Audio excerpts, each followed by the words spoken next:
میں ہوں Zaheer uddin Babar. D G I S P R کی پریس کانفرنس دراصل آنے والے دنوں کی بازگشت تھی اور اس میں انہوں نے کلیئر کٹ پاک فوج کا جو نیریٹو ہے وہ بیان کیا ہے۔ دلچسپ پہلو یہ ہے اس تمام معاملے کا کہ فوج نے جو اپنے اندر تطہیر کا عمل ہے اس پر فوکس کیا ہے اور اس کو بنیاد بنا کر یہ پیغام دیا ہے کہ جو اس کے مخالف اس نقطہ نظر کے مخالف ہیں ان کے خلاف بھی کارروائی ہو سکتی ہے۔ مثال کے طور پر D G I S P R نے کہا کہ 1 lieutenant general, 3 major general, 7 brigadier سمیت 15 افسران کے خلاف تادیبی کارروائی جاری ہے اور فوجی عدالتوں میں یہ مقدمات زیر سماعت ہیں۔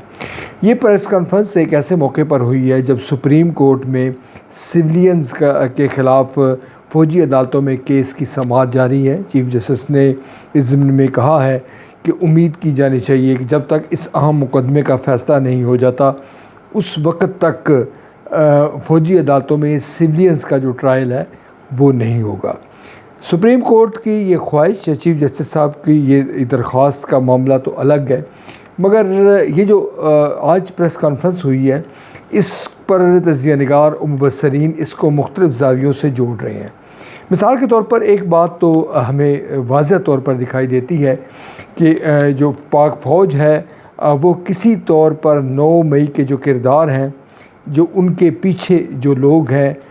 جنہوں نے بیانیہ ترتیب دیا ہے یا اس بیانیے کو عملی شکل دی ہے، اس کے خلاف کوئی نرمی نہیں برتی جائے گی۔ ایک تاثر عام تھا یا ہے کہ پاک فوج میں خود ان کے انسٹیٹیوشنز کے اندر جو لوگ ہوتے ہیں اگر وہ قیادت کے نیریٹو کے خلاف بھی جاتے ہیں تو ان کے خلاف اتنے سخت اقدامات نہیں ہوتے۔ یہ ایک تاثر موجود رہا ہے یا ہے، مگر آج کی جو پریس کانفرنس ہے اس نے اس تاثر کو مسترد کر دیا ہے۔ آپ جانتے ہیں کہ مختلف جو اہم شخصیات ہیں وہ اس میں اس طرح سے انوالو ہیں، یعنی کہ پاک فوج سے تعلق رکھنے والے جو لوگ ہیں، ان کے جو خاندان کے لوگ ہیں، بعض جو سینئر افسران تھے، ریٹائر تھے یا حاضر سروس تھے، ان کی جو بیگمات ہیں ان کے خلاف بھی کارروائی جاری ہے۔ یوں ہم کہہ سکتے ہیں کہ اس بار جو کچھ ہو رہا ہے شاید پاکستان کی تاریخ میں پہلی ایسا نہ ہوا ہو۔ 9 مئی کے ناظرین واقعات اور آج کی جو پریس کانفرنس ہے اس میں اگر ہم اس کا تقابلی جائزہ لیں تو ایک تاثر یہ بھی ابھرتا ہے کہ شاید کہیں نہ کہیں جو موجودہ چیف آف آرمی اسٹاف ہیں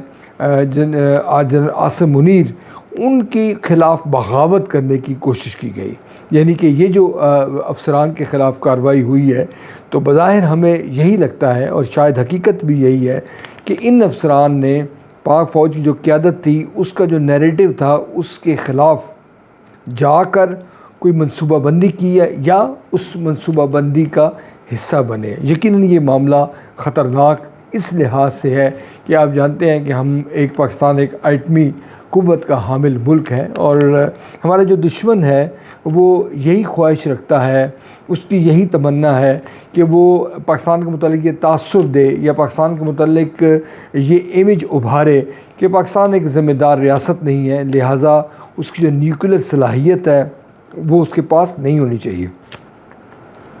اس کو آپ اس انداز میں بھی دے سکتے ہیں کہ اگر ایک انسٹیٹیوشن ہے، ہماری جو مسلح افواج ہے، اگر ان کے اندر کوئی رفت پیدا ہوتی ہے تو یقیناً ایک سوال اٹھ سکتا ہے یا سوال اٹھایا جا سکتا ہے۔ پاکستان کے مسائل بے شمار ہیں، آپ بخوبی جانتے ہیں، اور اگر اس پس منظر میں یہ سوچا جائے کہ ہمارا جو انسٹیٹیوشن ہے اس کے اندر کنفلکٹ پیدا ہو گیا ہے اور اس کے اندر ایک تصادم کسی کیفیت ہے تو آپ حالات کی سنگینی کا بخوبی اندازہ لگا سکتے ہیں۔ اس جو پریس کانفرنس ہوئی آج ڈی ایس پی آر کی، اس میں 2 فریقین کو ایک تاثر ہے کہ ایک واضح پیغام بھیجا گیا۔ ایک تو عمران خان صاحب پاکستان تحریک انصاف کے جو چیئرمین ہیں اور دوسرا سپریم کورٹ کو کہ آپ مقدمے کی سماعت کر رہے ہیں اور اگر یہ مقدمے کی سماعت آپ نے کرنی ہے تو یہ جو ہمارا نیریٹو ہے اس کو آپ ذہن میں رکھیے گا۔ ناظرین، پاکستان کے اندر عید کے بعد یہ بتایا جا رہا ہے، مختلف ذرائع سے خبریں آ رہی ہیں کہ کچھ بڑے فیصلے ہونے جا رہے ہیں۔ دوسری طرف آپ جانتے ہیں کہ جو سیاسی قیادت ہے وہ دبئی میں موجود ہے، اور وہ بھی آپس میں گفت و شنید کا سلسلہ ان کی جانب سے بھی جاری ہے، اور وہ بھی مستقبل کا لائحہ عمل یعنی کہ آئندہ عام انتخابات کے حوالے سے وہ بھی اپنی لائن اینڈ لینتھ کو کلیئر کر رہے ہیں۔ مگر جو DGISPR کی پریس کانفرنس ہے اس کے بعد جو مبصرین ہیں وہ یہ بھی کہہ رہے ہیں کہ جو پاکستان کے اندر جو سیاسی قوتیں ہیں وہ کمزور پڑیں گی، یعنی کہ اگر پاکستان تحریک انصاف کے خلاف کوئی کارروائی ہوتی ہے، عمران خان کے خلاف ہوتی ہے، اور آپ جانتے ہیں کہ تحریک انصاف یہ الزام لگاتی ہے کہ اس کے درجنوں نہیں سینکڑوں لوگ اس وقت مختلف جیلوں میں بند ہیں، ان کے خلاف کارروائی کی جا رہی ہے، اور اس پس منظر میں یہ جو تجزیہ نگار ہیں، جو دانشور ہیں، وہ یہ پیشن گوئی کر رہے ہیں کہ اگر پاکستان تحریک انصاف کی ایک جماعت کے طور پر اس کو بین کر دیا جاتا ہے، عمران خان کے خلاف کو کارروائی ہوتی ہے، تو طویل عرصے تک جو ملک کی جو جمہوری قوتیں ہیں جنہوں نے ان کے بقول شاید کوئی طاقت پکڑی تھی، وہ ایک بار پھر پسپائی میں چلے جائیں گے، اور جمہوریت کو مضبوط بنانے کے حوالے سے جو ان کی کاوشیں تھیں ان کو ناقابل تلافی نقصان پہنچ چکا ہے۔ اب یہ بات یقینی طور پر اس میں کس حد تک مبالغہ آرائی ہے یا کس حد تک حقیقت ہے، یہ بحث الگ ہے، مگر ایک بات یقیناً طے ہے کہ جو 9 مئی کے واقعات ہے اس نے کسی اور کو نقصان پہنچایا ہے یا نہیں پہنچایا، اس پر تو آپ بحث مباحثہ کر سکتے ہیں، مگر جو جمہوریت کے حوالے سے جو جمہوری جو قدریں ہیں، جمہوریت کو جو سفر ہے اس کو یقیناً نقصان پہنچا ہے، اور اس سفر میں جو تیزی تھی،